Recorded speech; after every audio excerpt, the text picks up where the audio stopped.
Bom, agora nós vamos falar sobre stalking. Você sabe o que é? Stalker é perseguir alguém em meio online ou físico, que agora é crime, sob pena de até 3 anos de cadeia em regime fechado. A lei contra stalking foi sancionada no último dia 31 de maio e publicada no Diário Oficial após aprovação unânime do Senado.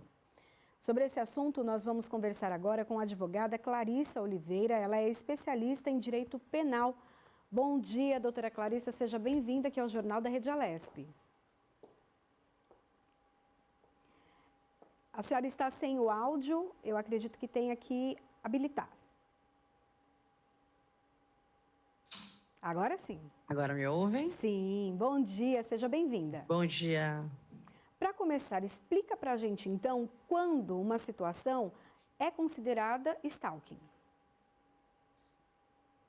Sim, o stalking ou a perseguição é justamente a conduta reiterada, onde a vítima se sente sem escolha, vários contatos com alguma agressividade, um componente também de ameaça, mais comum em relacionamentos ou ex-relacionamentos, onde um dos parceiros não aceita o fim, em alguns casos sequer houve o relacionamento, mas o stalking, como emprestamos da língua inglesa, né, ou essa perseguição, esse contato reiterado, esse contato com a vítima por meio de redes sociais, muito comum nos dias de hoje, mas também poderia ser presencialmente ou por telefone, onde a vítima se sente obrigada a atender o agressor ou quem vem perseguindo e ameaçando. Que tipos de ameaças acontecem normalmente? O que chega para a senhora?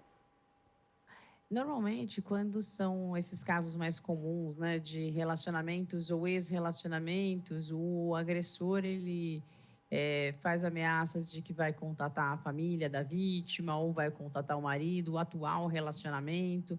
Em alguns casos, vai divulgar fotos vexatórias, supostamente vexatórias, dessa vítima que obteve no curso da relação ou eventualmente por redes sociais.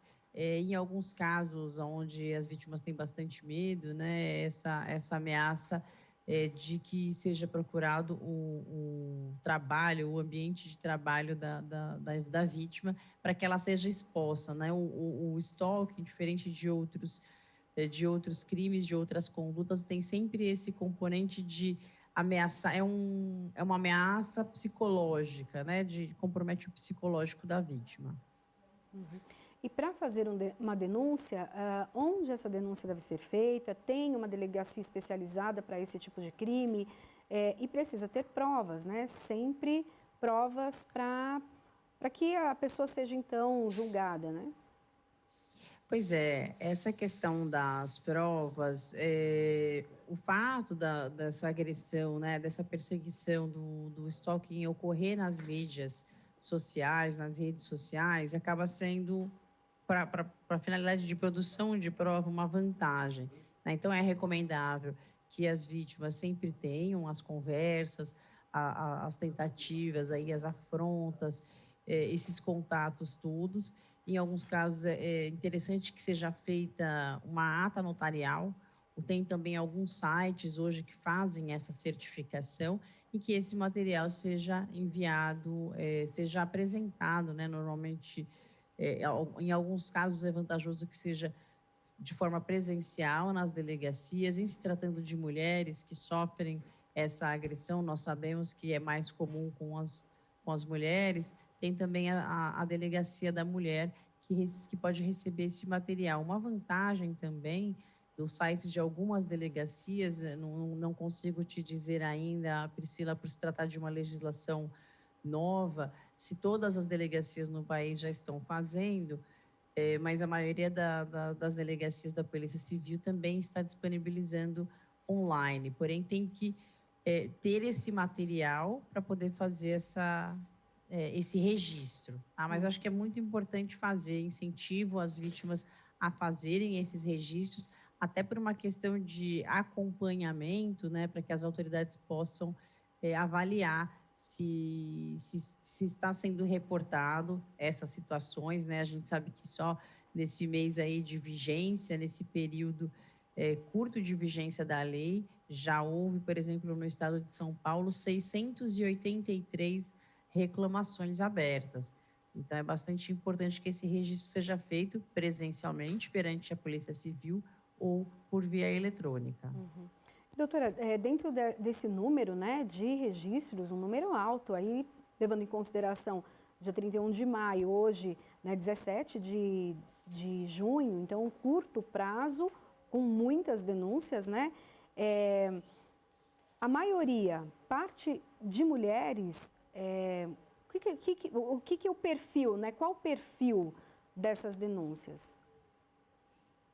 Pois é, a maioria parte, sim, de mulheres, porque o stalking, como eu falei, né, ele precisa ter um componente aí de ameaça, seja ela física, seja ela psicológica, e aí nós sabemos, não é exclusividade do Brasil, que normalmente é vítima dessa pressão psicológica para reatar um relacionamento, ou uma pressão que se justifique, né, ser tratada e conduzida na esfera criminal, normalmente é sofrida pelas mulheres, mas não é uma exclusividade, logicamente, né? Inclusive, o crime ser praticado contra mulheres, ele é uma condição agravante, por isso que eu vi que você comentou que a pena pode chegar a até 3 anos, dos agravantes é se o stalking é... Doutora, eu vou interromper a senhora um segundinho só para avisar que quem está em casa, a partir de agora, acompanha a edição do Jornal da Rede Alesp, ao vivo aí na sua casa.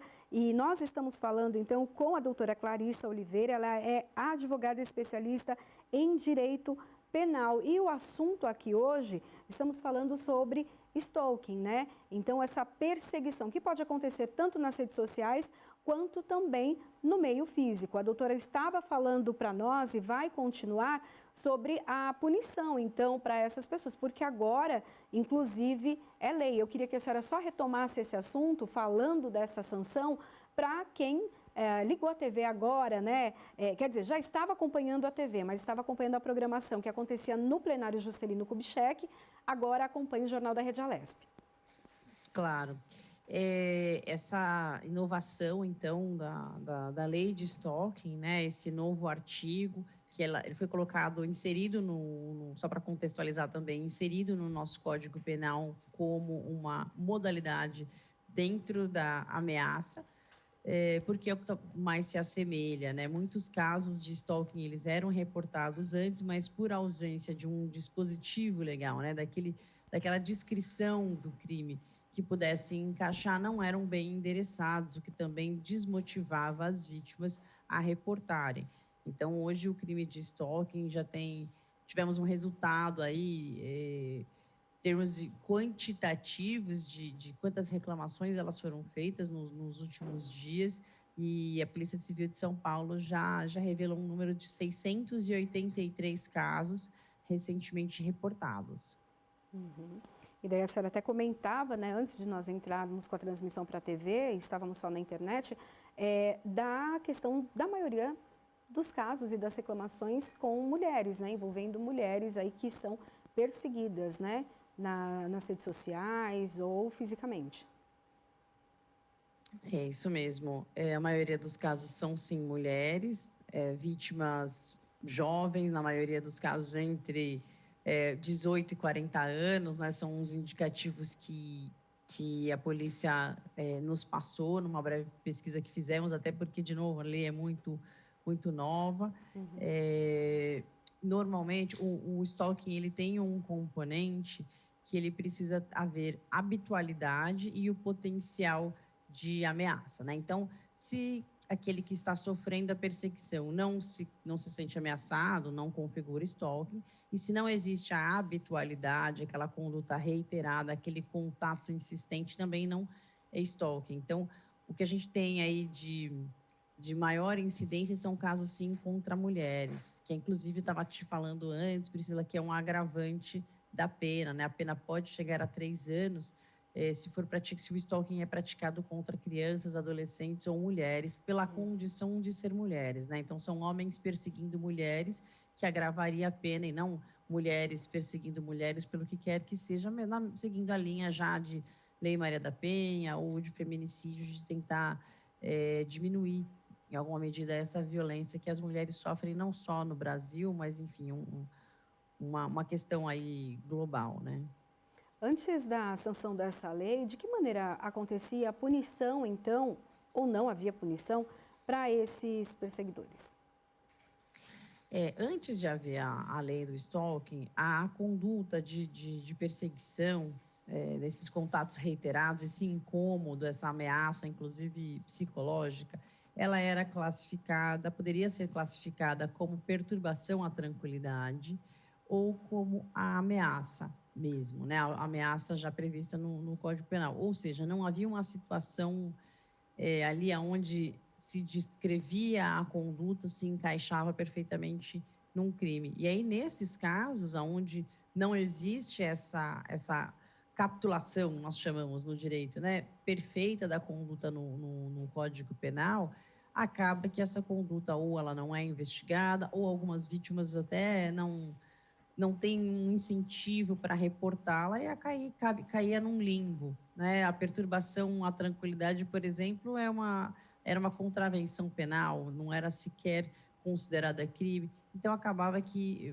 os responsáveis não eram sequer investigados, em alguns casos eram investigados, mas depois a própria polícia ou judiciário, pela inexistência de uma previsão na legislação, não tinha como prosseguir.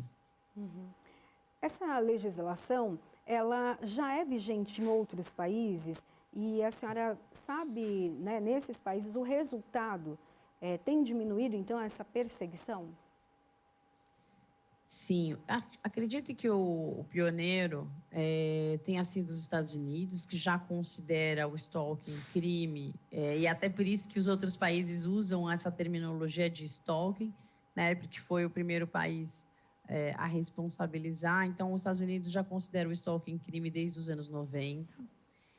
Temos notícia de que Portugal, por exemplo, já criminalizou essa mesma conduta em 2015, a Áustria em 2011, e Chile e Argentina têm projetos de lei, ou seja, estão aí um pouco atrás do Brasil. Nesses casos, nesses países onde já existe há mais tempo, as nossas pesquisas, a lei de stalking em vigor, nossas pesquisas indicam que caiu sim a incidência e caiu principalmente a sensação de impunidade, porque o stalking é daquelas situações onde quem pratica, né, o autor, sente que não enfrentaria, pelo menos no Brasil, né, não enfrentaria consequências criminais. Então, o fato de haver hoje uma forma de se reportar, um respaldo na legislação e delegacias que estão aptas a receber essas informações, tem o potencial, sim, de diminuir a incidência desses casos. Bom, eu quero agradecer, então, a participação da doutora Clarissa Oliveira, advogada especialista em direito penal. E, doutora, não dá para ficar em silêncio, né? Às vezes, a gente usa até aquele ditado, onde a fumaça há fogo. Pode ser que de uma perseguição, ali de uma troca de conversas, algo muito sério pode acontecer se a vítima ficar em silêncio, né? Com certeza. Nós sabemos que, principalmente nos casos das mulheres, existe aí uma vergonha, né? Existe aí um constrangimento de levar o assunto adiante, mas é muito importante que seja feito, sim, esse registro para que esse registro tenha o condão aí de coibir uma conduta mais séria, né? De que as ameaças não se tornem realidade. Acho que não vale a pena aguardar para saber. Existem também algumas formas de pedir proteção às autoridades. Então, assim, novamente, aí não só como advogada, como mulher, incentivo muito que esses registros sejam feitos. Ok, muito obrigada. Ótimo dia para a senhora. Até mais.